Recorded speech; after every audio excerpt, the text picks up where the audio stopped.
మీకు తెలుసు కదా ఇయ్యాల కూడా మీ అందరి కోసం నేను బొచ్చెడన్ని వార్తలు పట్టుకొచ్చిన గవన్నీ చూద్దామంటే పోవాలే కదా మన ఖతర్నాక్ వార్తలకి. అవును ముందుగాల ఏంటియో ఎరికే కదా నెత్తి గీతలు. ఆంధ్ర మందుబాబులకు కిక్కిచ్చే వార్త ఇక ధూమ్ధామే కావచ్చు పర్మిట్ రూములల్లా. ముసలోళ్ళను ఎలేసిర్రు, అసలు వాళ్ళేం కుల పెద్దలు.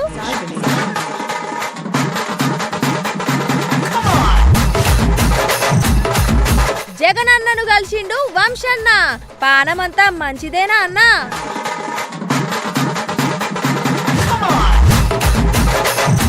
తుఫాను తెచ్చిన హరిహర వీరమల్లు, బుడ్డరీలు చూసి అభిమానుల సంబరాలు. అన్నట్టు వైసీపీ లీడరు మాజీ ఎమ్మెల్యే వల్లభనేని వంశీ సారు జైలుకెళ్ళి విడుదలైండు కదా. నిజం చెప్తున్నా, వంశీ సార్నైతే నేను ఏర్పాటు చేయలే. సారు జైలుకు పోకముందు ఒక లెక్క, పోయినాక ఇంకో లెక్క కనబడ్డాడు.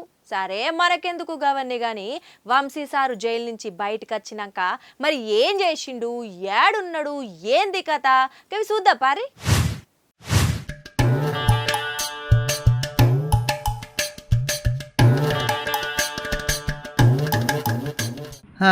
ఏర్పాటు చేసి రైసార్ను వల్లభనేని వంశీ సారనోళ్ళు పెద్ద ఆయన లెక్క కనబడుతుండు కదా. సారు జైల్లో ఉన్నాడు కదా ఇన్నొద్దులు, పాపం మనిషిని ఏర్పాటు కాకుండా అయిపోయింది అన్నట్టు. అప్పుడప్పుడు బీమార్లు కూడా వచ్చినాయి. ఇక దగ్గుకుంటా తుమ్ముకుంటూనే సారు రిమాండ్ ఖైదీగా ఉన్నాడు. ఒకటారుండా దగ్గర 140 రోజులాయే ఇంటికి దూరమై ఇక జైల్లోనే ఉండబట్టి ఇక మొత్తం కూడా 11 కేసులు పడ్డాయి వంశన్న మీద.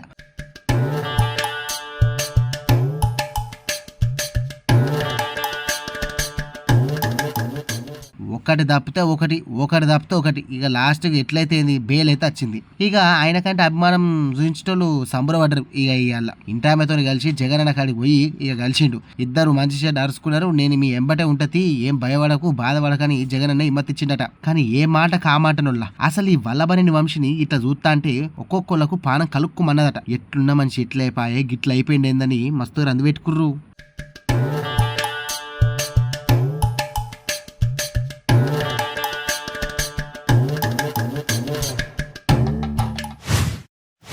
ఇప్పటి వరకు మేకలను వేటాడే పులులను చూసింటావు, కానీ పులుల్ని వేటాడే బెబ్బులను చూస్తావు. అబ్బా ఏమన్నా డైలాగా, ఎండ్లదో ఎరికే కదా మన పవన్ అన్న తీసిన హరిహర వీరమల్లు సినిమాలదల్లా. ఇక ఈ సినిమా బుడ్డరీలు విడుదలైంది. అభిమానులల్లా సంబరాలు జోర్దార్గా నడుతున్నాయి. పారి మరి గా బుడ్డరీలు చూసి ఫ్యాన్స్ని కలుద్దాం మనం కూడా.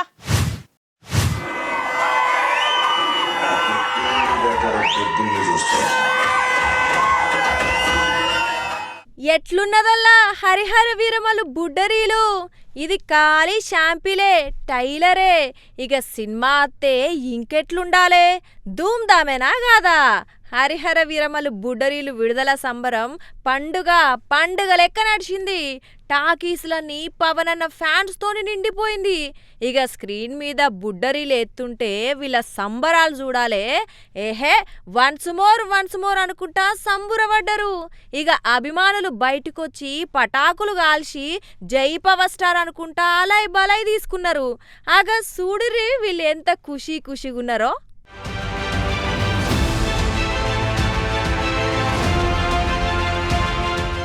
మొత్తానికి హరిహర వీరమల్లు బుడ్డరీలకే రోమాలు నిక్కబొడిచినాయట. ఇక ఈ 24వ తారీఖు నాడు సినిమానే విడుదలైతాంది. ఇక టాకీసులన్నీ రచ్చే కావచ్చు కదా. సరికొత్త రికార్డును సృష్టించే విధంగా ఈ సినిమా ఉంటుందని చెప్పి మేము ఆశ వ్యక్తం చేస్తున్నాం. అలాగే మరి ఈరోజు ఓటీటీలో సినిమాలు, అలాగే ఆన్లైన్లో సెల్ ఫోన్లో సినిమాలు వచ్చిన తర్వాత ఎంత భారీ బడ్జెట్ సినిమా తీసినా కూడా థియేటర్లు రప్పించడం అనేది ప్రతి డైరెక్టర్కి నిర్మాతకి ఒక సాహసోపతమైన విషయంగా ఉంది. మరి అనే విషయంలో కేవలం ఇండియన్ సినిమాలో ఒక పవన్ కళ్యాణ్ గారికి హిట్లు ఫ్లాపులతో సంబంధం లేకుండా మరి సినిమా ఆయన మొదలుపెట్టిన మొదటి సినిమా దగ్గర ఈ రోజు వరకు హిట్లు ఫ్లాపులతో ఎటువంటి సంబంధం లేకుండా మరి టికెట్ అనేది దొరకకుండా ఉండే ఏకైక హీరో మన ఇండియన్ సినిమాలో పవన్ కళ్యాణ్ గారికి. మరి తరతరాల చరిత్ర గురించి వెలికి తీసిన కథని ఈరోజు మన దేశ ప్రజలకే ఏ విధమైన యోధులు ఉన్నారనే విషయంలో మన ప్రజలందరికీ తెలియజేసే ఒక సినిమాని పట్టుకుని, ఒక కథను పట్టుకునే సినిమాగా తీయటం ఆ ప్రజలందరూ కూడా ఇది ఆరాధనగా ఎదురు చూస్తున్నారు.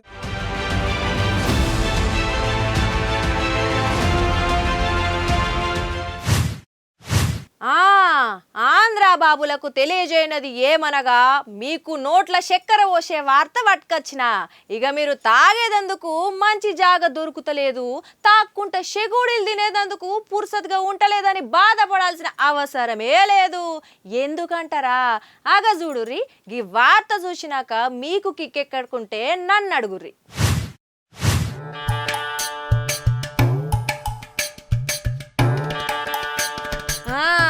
మొత్తానికి ఎట్టకేలకు ఆంధ్ర మందుబాబుల కళ సాకారమైందనాలే. అలా పోరాటం ఫలించింది, అలా తల్లాటకు ఫాయిదా దక్కింది. ఎట్లంటారా? బ్రాండ్ షాపుల పక్క పోంటే పర్మిట్ రూములు పెట్టుకోవచ్చని ఆంధ్ర సర్కార్ పర్మిషన్ ఇచ్చిందోలా. అంటే వైన్స్ షాప్ పక్క పంటే పర్మిట్ రూమ్లకు పోయి గుడాలో కారణో బుక్కుకుంటా పురుసత్తుగా మందు దాక్కుంటా ముచ్చట పెట్టుకోవచ్చు అన్నట్లు. అయితే వైసీపీ ప్రభుత్వం వచ్చినప్పుడు ఈ పర్మిట్ రూమ్లను తీసేసిర్రు కదా. ఇక అది కాదు, మందుబాబులకు అరి గోసైతాంది. ఏవేవో మందు బాటిల్ అమ్ముడు పెట్టిర్రు. ఇక అది కూడా ఎక్కువ రేటుకి అమ్మే. పాపం వాళ్ళ కష్టం పగోని కూడా రావద్దన్నట్టు చేసిర్రు గప్పుడు. ఇక ఎప్పుడైతే కూటమి ప్రభుత్వం అధికారంలోకి వచ్చిందో ఇక ఈ మందుబాబులకు పండగే అయిపోయింది పోర్రి. ఆఫర్ల మీద ఆఫర్లు, శుభవార్తల మీద శుభవార్తలు అత్తనే ఉన్నాయి కదా. 99 రూపాయలకే బ్రాండెడ్ మందు బాటిల్లు మందుబాబుల చేతిలో పెడుతుంది. ఇక పర్మిట్ రూములు లేక పాపం ఆంధ్ర మందుబాబులు రోడ్ల మీద, చెట్ల కింద, పుట్టల కాడ దాగుతుర్రని వాళ్లకు గోస ఉండద్దని ఇక ఇప్పుడు వాళ్ళ కోసమే పర్మిట్ రూములు ఇంతజాం చేసుకోవచ్చు అని చెప్పింది. ఇంకేందిగా ఈ శుభవార్త ఇన్నాక మందుబాబులు ఊపుకుంటారా? రోజు తాగేదానికంటే ఇంకో పావు షేరో అర్ధ షేరో ఎక్కువనే తాగుతారు కావచ్చు.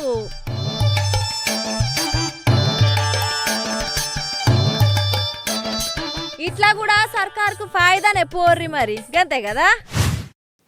అవుగని మీరెన్నడన్నా విమానం ఎక్కిర్రానోల్లా? విమానం నేనైతే ఎక్కలే, కానీ ఏదో ఒకనాడు మాత్రం విమానంలో ప్రయాణం చేస్తా. అయితే ఒక విమానంలో ఒక సెలబ్రిటీ ఎక్కింది, అది కూడా టికెట్ లేకుండా దొంగ టికెట్ మీద ప్రయాణం చేసిందట. ఇంతకీ ఎవలా సెలబ్రిటీ, ఏందా కథ అరుచుకుందాం రారి.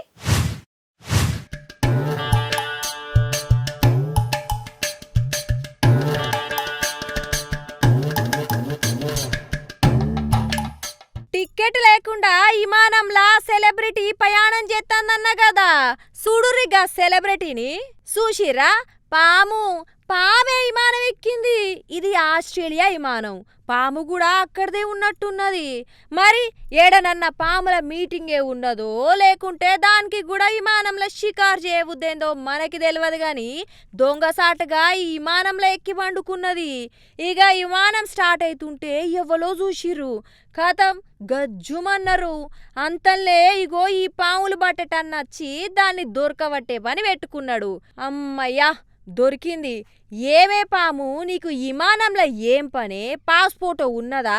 ఈసా తీసుకున్నావా? టికెట్ కొన్నావా? గిట్ల దొంగ విమానం ఎక్కి ఏడికి పోదామనుకున్నావు చెప్పు?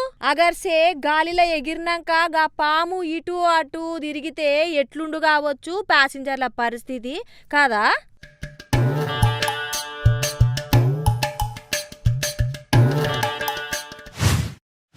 అసలు మనం ఏ జమానాలో ఉన్నాం? లోకం ఎటు పోతాంది, మనం ఎటు పోతున్నాం? అవునా కాదా? అరే ఓ దిక్కు ఒక్కొక్కళ్ళు అంతరిక్షం ఆవల ఏమున్నదో అరుచుకునే పనిలో ఉంటే మన కాడ కొందరేమో ఇంకా వీని కులమేంది, వీడు గట్లెందుకు చేసిండు, వాడు గట్లెట్లా చేస్తాడు అనుకుంటా ఉద్దర పంచాయతీలు పెట్టుకునే కాన్నే ఆగిపోయారు. ఆగో కామారెడ్డి జిల్లాల చూడుర్రి ఎంత ఘోరం జరిగిందో అసలు.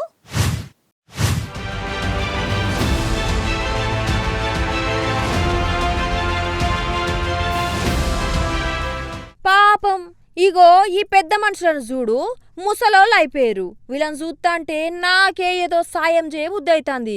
కానీ వీళ్ళ కులపోలు మాత్రం కులం నుంచే ఏరి చేసి పడేసిరట. కుల బహిష్కరణ అని అంటారు చూడు, అగో గట్లనట. గీ కుటుంబాన్నే వేలేసిరు. మరి వాళ్ళని ఏమనాలే? ఒక మనిషిని ఇంకో మనిషి ఎలేసుడేంది? ఇదెక్కడి తరీకా? ఇదేం పద్ధతి? ఇక ముచ్చటేందంటే వీళ్ళ పేర్లు అంకం కిష్ణయ్య, పుష్పమ్మాట. వీళ్ళు కామారెడ్డి జిల్లా కుప్రియాలనే ఊర్లో ఉంటారు. ఇగో ఏదో కేసు విషయంలో సుట్టపోళ్ళు వీళ్ళ మీద పోలీసులకు ఫిర్యాదు చేసిర్రట.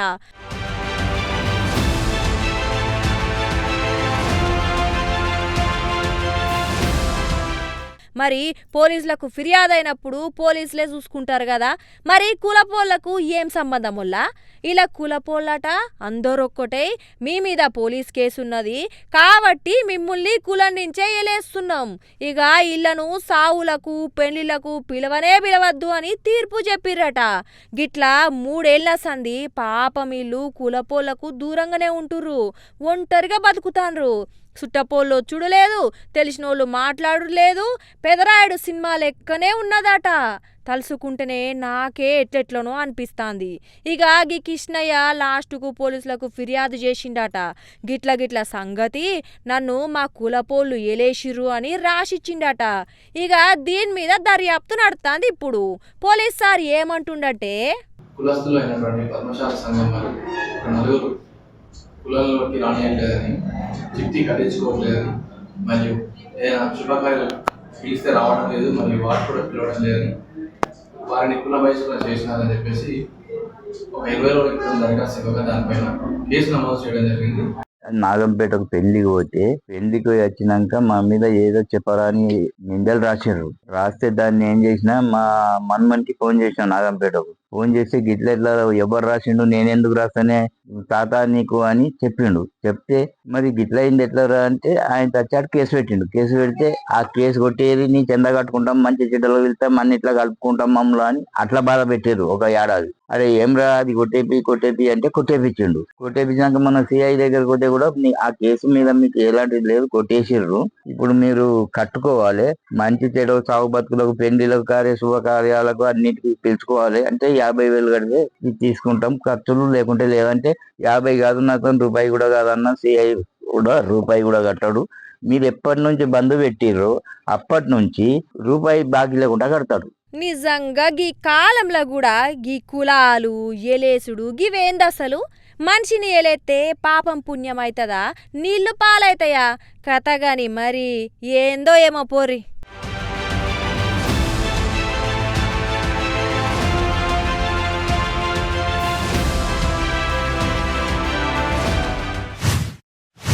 ఈ దొంగలకు అగ్గివెట్ట, వాళ్ళ చేతులు ఇరిగిపోను, గిట్ల మోపేరేందొల్లా? దొంగలంటే ఇండ్లల్లా, దుకాణాల్లా, బ్రాండ్ షాపులలోనే అనుకున్నా, ఆఖరికి గవర్నమెంట్ ఆఫీసులను కూడా దోసుకుంటారు కదా. వాళ్ళ కాళ్ళకు జిట్టలు బుట్ట. సర్కార్ ఆఫీసులల్లా దొంగలకు కావాల్సింది ఏముంటుందో నాకైతే అర్థమైతలేదు. మరి దొంగల పర్ఫార్మెన్స్ ఎట్లున్నదో సూదురట గాని మీరు కూడా.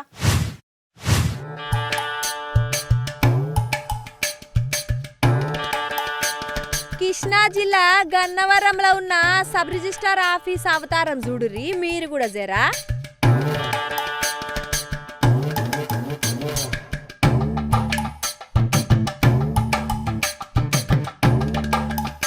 అయ్యో ఊడ్చేటోళ్ళు రాలేదా, తుడిచేటోళ్ళు రాలేదా, గిట్లున్నదేంది అనేరు. వాళ్ళొచ్చిర్రో రాలేదో గాని రాత్రైతే దొంగలచ్చిర్రు. ఆఫీసులో వచ్చి బీర్వాలో ఉన్న కాగితాలన్నీ ఇగో గిట్ల గాయి చేసిర్రు. ఫైళ్ళు గీళ్ళు అన్ని చిందర చేసి పడేసిర్రట. మరి వచ్చిన దొంగలకి ఇది రిజిస్టర్ ఆఫీస్ అని తెలుసా అసలు? వాళ్ళకు ఎర్కయ్య ఇండ్ల జొచ్చిర్రా, పైసల కోసం దొంగతనం చేసిర్రా, లేకుంటే ఇల్వగల్ల కాగితాలు ఎత్తుకపోయేందుకు ఈ పనికి పడ్డారా? అసలు ఆ దొంగలు చదువుకున్నోలేనా, చదువురాని శుద్ధమొద్దులా? ఇగో గిట్లనే ఆలోచిస్తుర్రు. పోలీసులు అయితే దర్యాప్తు చేస్తుర్రట. కాదు ఏమనంటే కోపాలు బాగా వస్తాయి కానీ గవర్నమెంట్ ఆఫీస్లో ఉండే తరీకా గిదేనానోళ్ళ? గిట్లా ఎన్ని విలువైన కాగితాలు ఉంటాయి ఏంది కథ? వాటిని గిట్లా ఎట్టికి పెడితే ఏందన్నట్టు ఉత్త తాళమేసిపోతే ఇక అవి భద్రంగా ఉంటాయని ఎట్లా అనుకుంటారు కావచ్చు చెప్పండి? అంత కథ కానీ.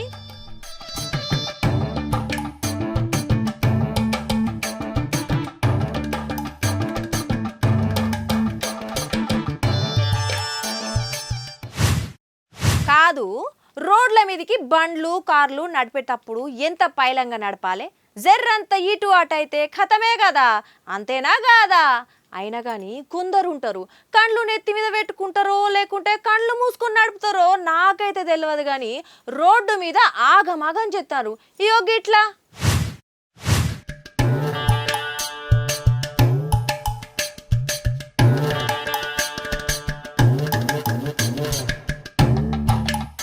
అయితే కార్లు బస్సులు బండ్లు రోడ్ల మీదనే పోతాయి కదా, కానీ ఈ కార్ చూడు ఎట్లా వచ్చిందో, డైరెక్ట్ హోటల్కే వచ్చింది.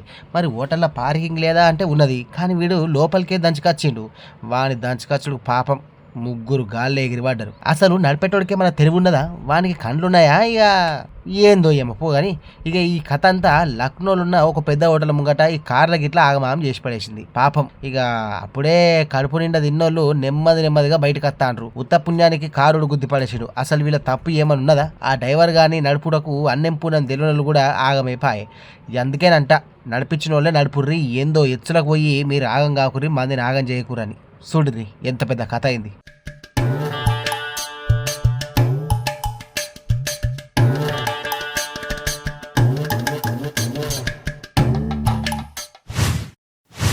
నిజంగా మనిషి జిందగే ఒక మిస్టరీ.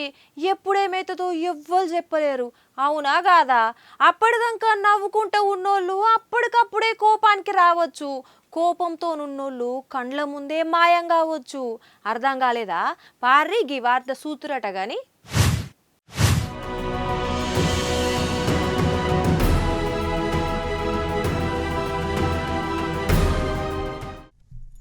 ఏ నిమిషానికి ఏమి జరుగునో ఎవలు ఊహించెదరు అనే పాట 100కి 100 నిజం.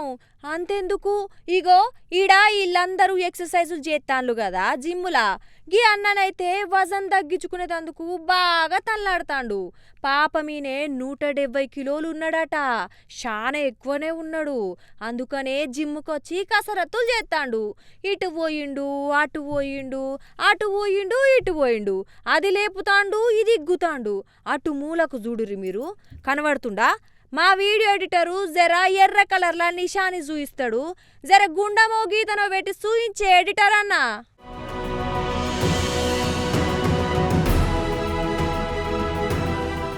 అబ్బర బిడ్డ కింద పడ్డాడు. ఏందంటే ఎక్సర్సైజులు చేస్తుంటేనే గుండెపోటు వచ్చిందట, అక్కడనే జీవిడిచిండు. మరి ఎక్సర్సైజులు చేస్తే గుండెపోటు ఎందుకు వచ్చింది కావచ్చు, గుండె ఎందుకు ఆగింది? గిట్లనే చాలా మంది అనుమానపడుతుర్రు. ఏందో నొల్ల ఈ నడుమ చాలా మందికి ఉత్త పచ్చిగానే గుండెపోట్లత్తాన్నాయి. ఈ కరోనా అచ్చిపోయిన కాంచెల్లైతే బొచ్చడు మంది గిట్ల సూత్తనే జీవిడుస్తుర్రు. ఏందో ఏమో పో, నాకైతే అర్థమే అయితలేదు.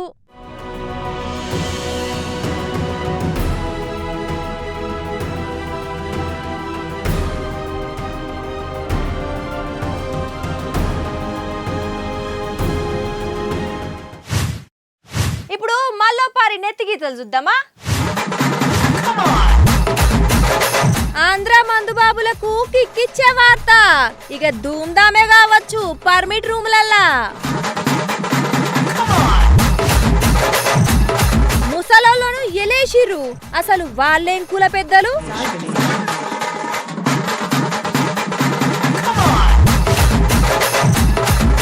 జగనన్నను కలిసిండు వంశన్న, పానమంతా మంచిదేనా అన్నా?